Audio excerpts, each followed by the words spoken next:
Assalamualaikum warahmatullahi wabarakatuh. Sesuai kata pepatah, tak kenal maka tak sayang. Udah kenal malah gak sayang-sayang. Jadi perkenalkan saya Lusoya Matul Hinaya ingin sedikit menjelaskan mengenai salah satu mata pelajaran kurikulum merdeka, yaitu pendidikan Pancasila. Pada kelas 4, materi Pancasila sebagai nilai kehidupan. Berikut penjelasan yang akan saya berikan. Selamat mendengarkan. Pancasila sebagai dasar negara. Pancasila dijadikan sebagai dasar negara karena berisi nilai budaya bangsa Indonesia. Nilai tersebut terdapat dalam Pancasila yang bisa menyatukan Indonesia. Nilai tersebut terdiri dari banyaknya suku, bangsa, agama, dan adat istiadat yang menjadi negara kesatuan Republik Indonesia. Pancasila berasal dari bahasa Sanskerta. Panca berarti 5 dan sila berarti dasar. Jadi, Pancasila berarti 5 aturan atau dasar bertingkah laku yang penuh. Sebagai dasar negara, Pancasila menjadi panduan bersikap dan berperilaku bangsa Indonesia. Kedudukan Pancasila sangat penting bagi kehidupan bangsa Indonesia. Beberapa kedudukan Pancasila sebagai dasar negara, yaitu 1. Pancasila sebagai dasar untuk mengatur pemerintahan dan penyelenggaraan negara, yang dijadikan sumber dari segala sumber hukum yang ada di Indonesia. 2. Pancasila sebagai pandangan hidup bangsa untuk mempersatukan masyarakat Indonesia yang beragam. 3. Pancasila sebagai sumber cita-cita dan tujuan bangsa untuk hidup bersama di tengah banyaknya perbedaan dalam negara kesatuan Republik Indonesia. Proses perumusan Pancasila sebagai dasar negara. Tokoh penggagas istilah Pancasila adalah Insinyur Soekarno yang pada awalnya diusulkan dengan istilah Pancadharma. Kemudian dengan anjuran para ahli bahasa diubah namanya menjadi Pancasila. Proses perumusan isi Pancasila, pertama kita akan mengenal BPUPKI yang merupakan Badan Penyelidik Usaha-Usaha Persiapan Kemerdekaan Indonesia dengan nama lain Dokuretsu Chunbicho Sakai, didirikan pada tanggal 1 Maret 1945 dan baru diresmikan pada tanggal 29 April 1945. BPUPKI diketuai oleh Dr. Rajiman Widyodiningrat dengan 2 orang wakil ketua, yaitu isi bahasa adalah Yoshio dari Jepang dan Raden Panji Suroso. Hubungannya BPUPKI dengan Pancasila. Pada sidang BPUPKI, Dr. Rajiman Widyodiningrat menyampaikan bahwa dasar negara menjadi salah satu pembahasan sidang karena merupakan bagian penting dalam pembentukan negara.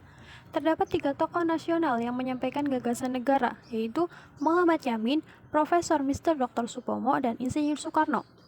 Gagasan yang pertama disampaikan oleh Mr. Muhammad Yamin pada 29 Mei tahun 1945 yang mengusulkan 5 dasar negara, yaitu 1. Peri kebangsaan, 2. Peri kemanusiaan, 3. Peri ketuhanan, 4. Peri kerakyatan, 5. Kesejahteraan sosial. Mr. Muhammad Yamin salah satu tokoh nasional yang menyampaikan gagasan negara, tepatnya pada tanggal 29 Mei tahun 1945. Mr. Supomo adalah seorang tokoh nasional yang menjadi salah satu pencetus gagasan negara yang kedua, yaitu pada tanggal 31 Mei tahun 1945. Siapakah Mr. Supomo itu? Dapat kita lihat pada gambar yang sudah ditampilkan. Beliau telah mengusulkan 5 dasar negara, yaitu 1. Persatuan, 2. Kekeluargaan, 3. Keseimbangan lahir dan batin, 4. Musyawarah, 5. Keadilan rakyat. Selanjutnya ada gambar Insinyur Soekarno yang ditampilkan.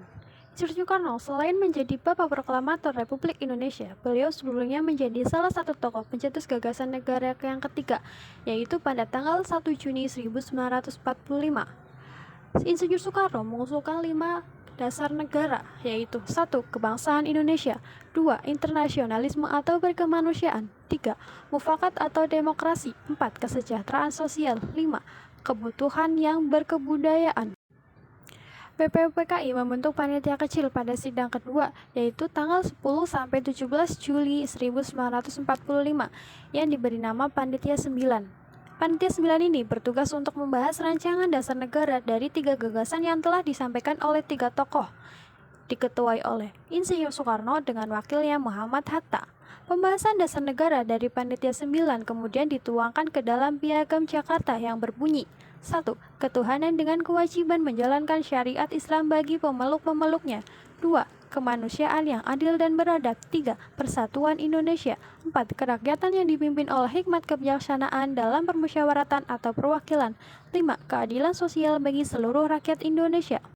Pada perkembangan selanjutnya, BPUPKI dibubarkan oleh Jepang dan diteruskan oleh PPKI atau Panitia Persiapan Kemerdekaan Indonesia yang diketuai oleh Insinyur Soekarno dengan wakilnya Muhammad Hatta.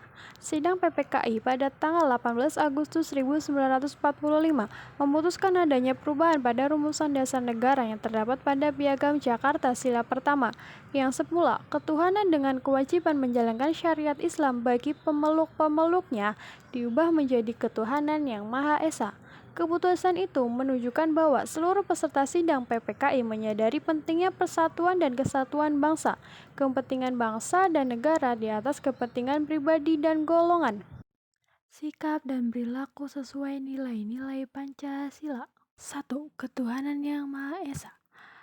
Mempunyai simbol bintang emas diartikan sebagai cahaya rohani untuk setiap manusia, sedangkan latar belakang berupa perisai warna hitam melambangkan warna alam yang menunjukkan bahwa Tuhan adalah sumber dari segala sesuatu. Salah satu makna sila pertama adalah percaya adanya Tuhan yang Maha Esa. Penerapan dalam kehidupan sehari-hari yang sesuai antara lain yaitu beribadah sesuai ajaran agama yang dianut, menghormati pemeluk agama lain, dan hidup rukun dalam toleransi. 2. Kemanusiaan yang adil dan beradab. Pada sila ini disimbolkan dengan rantai berwarna kuning, dengan latar belakang berwarna merah. Mata rantai segi empat melambangkan laki-laki, sedangkan mata rantai lingkaran melambangkan perempuan. Mata rantai tersebut saling berkaitan, yang berarti setiap manusia harus bersatu hingga kuat layaknya rantai. Makna salah satunya adalah setiap manusia setara dan sejajar. Penerapan dalam kehidupan sehari-hari yang sesuai sila kedua ini antara lain yaitu mengunjungi teman yang sakit serta berbicara kepada orang lain dengan sopan dan santun. 3. Persatuan Indonesia. Pohon beringin menjadi lambang dari sila ketiga. Pohon beringin mempunyai akar tunggal panjang yang menunjang pohon besar ini untuk tumbuh. Akar ini tumbuh sampai ke dalam tanah dan menjalar kemana-mana. Akar dari pohon beringin ini melambangkan Indonesia sebagai negara kesatuan, mempunyai latar belakang budaya yang bermacam-macam. Salah satu maknanya mencintai persatuan dan kedamaian, tidak mementingkan diri sendiri. Penerapan dalam kehidupan sehari-hari yang sesuai dengan sila ketiga ini antara lain yaitu mencintai dan memakai produk buatan Indonesia, cinta tanah air, dan ikut serta menjaga keamanan lingkungan. 4. Kerakyatan yang dipimpin oleh hikmat kebijaksanaan dalam permusyawaratan perwakilan. Banteng menjadi lambang sila keempat, yang diartikan banteng termasuk hewan sosial yang suka berkumpul. Hal itu sama seperti saat bermusyawarah.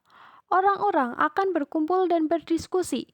Salah satu maknanya berani bertanggung jawab terhadap setiap keputusan yang diambilnya. Penerapan dalam kehidupan sehari-hari yang sesuai dengan sila keempat antara lain yaitu berdiskusi dengan teman untuk menyelesaikan masalah, tidak memaksakan pendapat atau kehendak diri sendiri. 5. Keadilan sosial bagi seluruh rakyat Indonesia.